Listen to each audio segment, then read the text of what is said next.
Hi everyone, this is my Fantasy Grounds Quick Start Player's Guide. I have a group of players who are making the transition from using Map Tool over to Fantasy Grounds, and I decided to make a quick little video to get them up to speed. Hopefully others will find it useful. I've seen a lot of other player's guide videos on YouTube, but they all seem to take place from the GM side of the screen. I'm specifically designing this for players who are logging in with a demo account who have not seen Fantasy Grounds before and who will be pulling all the information from my account, my Ultimate account. So once you log in, you're presented with the character select screen. So we've got 3 characters here, Lokurai, Athos, and Elaine. But if something happens and you get clicked out of here, you just, right here on the top right is PCs. Click that, comes back up. So you can take a look at Lokurai. So once you select him, you can click on the sheet. Lokurai is now assigned to you. You can look around. He's a first level warlock. He's a tiefling. If you click on class and level, the little magnifying glass right here, you can see warlock right here. But this is what happens if you try to click on this link. The little dragon icons, they represent links, and you may get an error at first if you hit that. Because if you see in the chat window, it says could not open sheet with data from unloaded module. So you'll have to go to the bottom right and click on the library, and then click on modules. And you'll see I have made available to share with you the Player's Handbook Deluxe and the Sword Coast Adventures Player's Guide. So you just open these up, or you can double click them. There may be a bit of delay once you do that as it's loading. There it goes. The library again, and now you see these are available to you. So if you needed to, you could just like scroll through here, bring up the classes, take a look around. But again, these dragon heads represent links. So now when you click this, you get the PHP description of the warlock. And you can take a look around, view an image, all that good stuff. Now let's say you don't want to play a warlock, you want a fighter, something like that. So you can right click on Lokurai and select release. And now he is no longer assigned to you. Go back to PCs and let's try Sir Athos. Sir Athos is a fighter.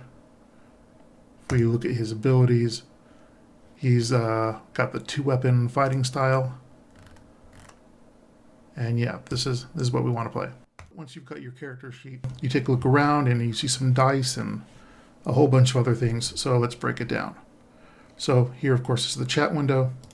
You can talk right here, and your character portrait appears right there. You can pick up the dice. If you throw them around the mat, it doesn't really do anything. You're just kind of playing with your dice. But if you throw them in the chat window, you're making actual rolls, which everyone can see.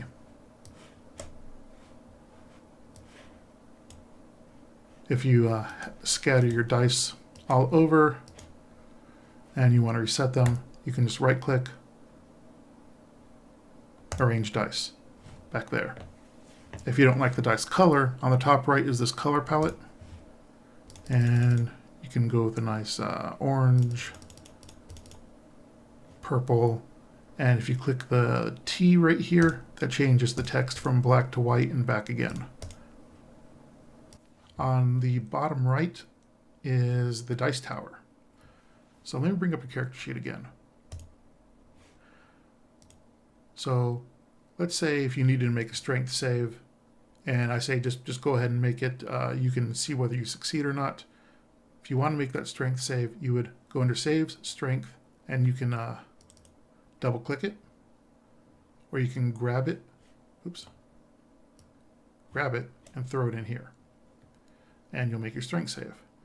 But let's say if I'm unleashing a poison gas against you, and I don't want you to know whether or not you save, or you're trying to persuade someone with a charisma check, you won't know whether you succeed or not. That's what the dice tower is for. So you take your die and you drop it in the dice tower, and you only see the ghost of your roll. And you see you made a roll, but you don't see the results. I see it on my screen, and then I determine what happens from there. Now back to these dice. Let's say you need to make an advantage roll. You can just click advantage and roll the die, and it automatically splits into two, takes the greater value. It deselects automatically, and then so if you need to, you can make a disadvantage roll. If you're dealing with cover or other modifiers, you can quickly give yourself a +2 or a -2 or 5 using these. And you'll see every time you use them, they automatically deselect. If you're using a mouse, you can use your scroll wheel, give yourself a modifier like that. At the bottom here, we have the quick bar. So let's say you need to take a look at your fighter stats pretty often, but you don't want to pull it up from the character sheet each time. You can grab this link icon and pull it right in here. And then anytime you need it in the future, select that. There it is. Now in your options on the top right, we're using the new Fantasy Grounds, well, depending on when you see this video, the new 3.2 edition. And there's this new option called Dice Manual Entry. So we'll turn that on. Now let's watch what happens when you need to make a strength check. This window pops up. And from here, you can roll your dice at home and enter 15, say. Give it check, and then it adds your +5, and you've rolled a 20. So I know a lot of my players like to roll their dice at home, and this is a great option for them. But to speed things up, you could always just turn this off. So let's say we're out campaigning, and I'm going to share a map with the players. And actually, real quick, let's take control of these other two PCs. So one player can actually take control of several PCs. So on my GM screen, I am sharing a map. Sometimes when the map appears, it's too large for you to be able to see everything. It kind of goes over the borders. So you can hold down the control key and just select anywhere and just drag it and scale it. And then use your middle mouse button in order to move within the pane. Left clicking and dragging will allow you to move the entire pane. And then from there you can zoom in and take a look around. Zoom out. So I've hidden most of the map, which is represented by this basic squares here. If I need to, I can always go to my GM screen.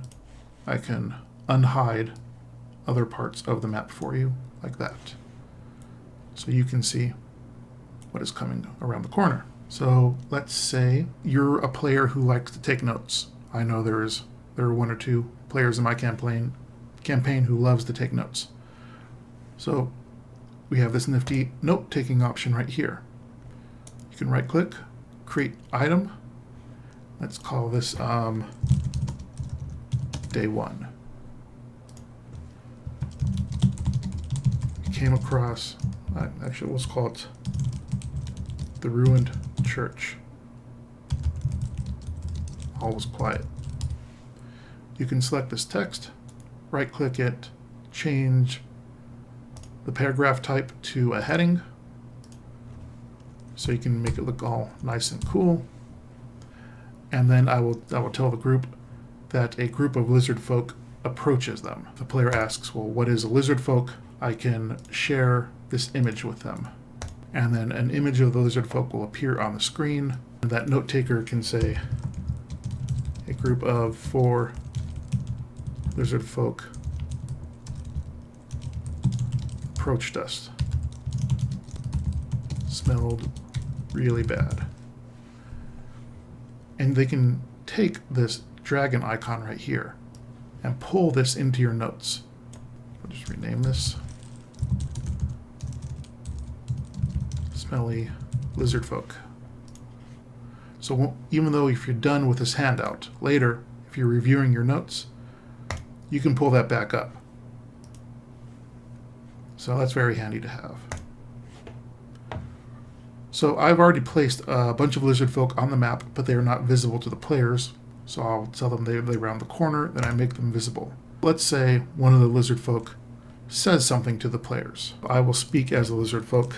The lizard folk, he speaks Draconic. Because none of the players currently speak Draconic, all they will see are these glyphs on the left. So let's just cheat a little bit. And let's say Lokorai learns Draconic. And then the lizard folk speaks again.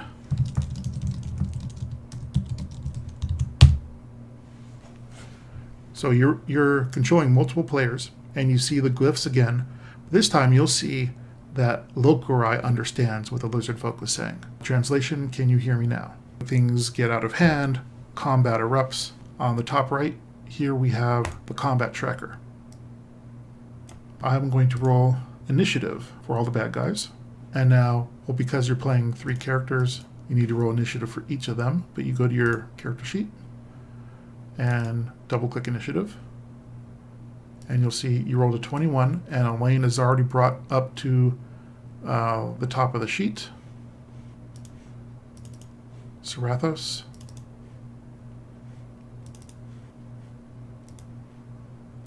And Lokorai. So when you look at the combat tracker, you only get to see the initiatives for your group. So it's split up into your group, the other group, and all you can see is their names and their status. One of them looks like has already taken light damage.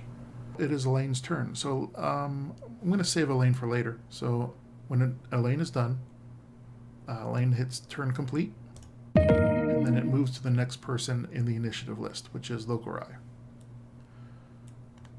So Lokorai, he's going to attack Lizard Folk 3. In order to do this, he's going to use Eldritch Blast.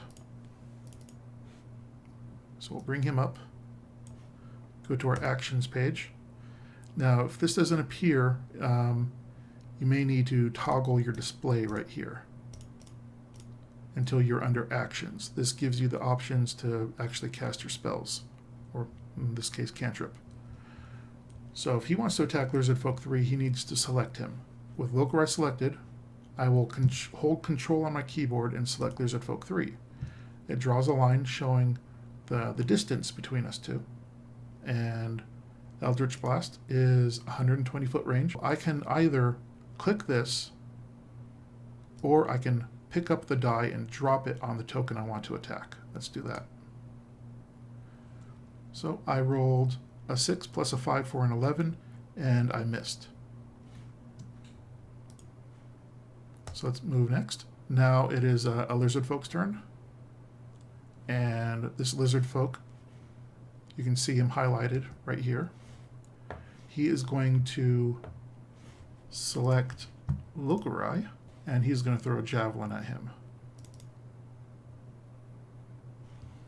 And the lizard folk attacked with a 14, and it hits Lokorai because Lokorai only has an AC of 12.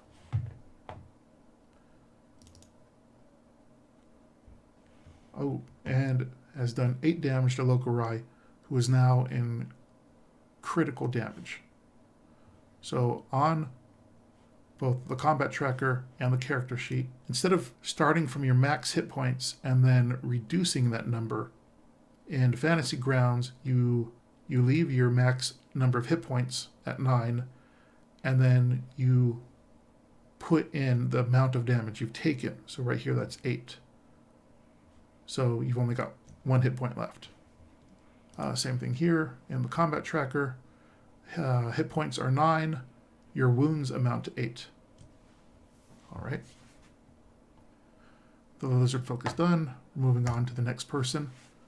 And you can see that this icon right here, this dragon icon in the combat tracker, that's what determines whose turn it is. So Lizard Folk 2 is going to throw his javelin at Sarathos.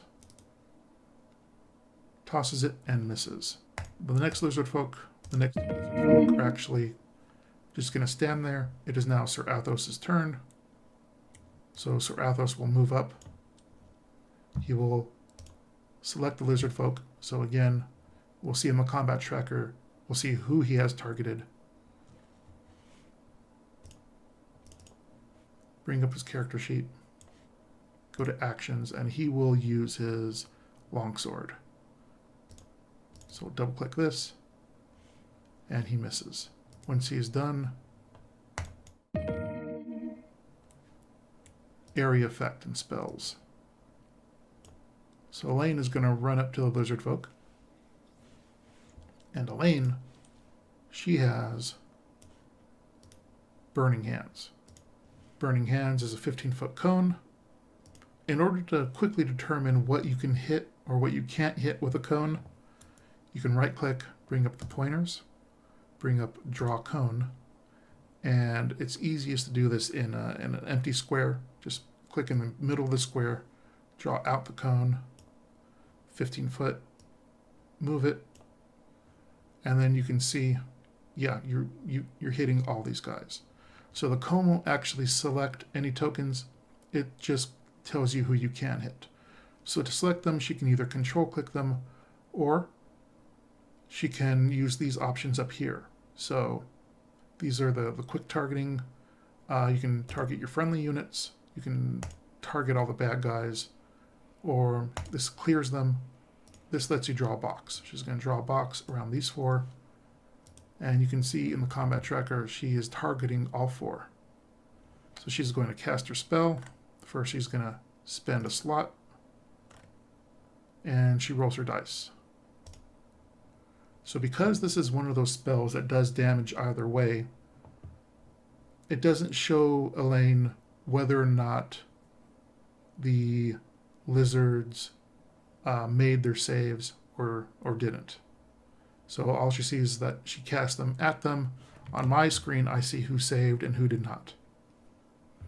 Once I tell her she's ready to do damage, she hits the damage button, she rolls it, and it looks like none of them made their save. Otherwise it would say half damage, and they would have taken half damage. Let's see, three of them have taken heavy damage. One is critical. That's pretty much combat. With this, hopefully you should be able to jump right into a game and get things done without having to ask too many questions. And that's it. Thank you.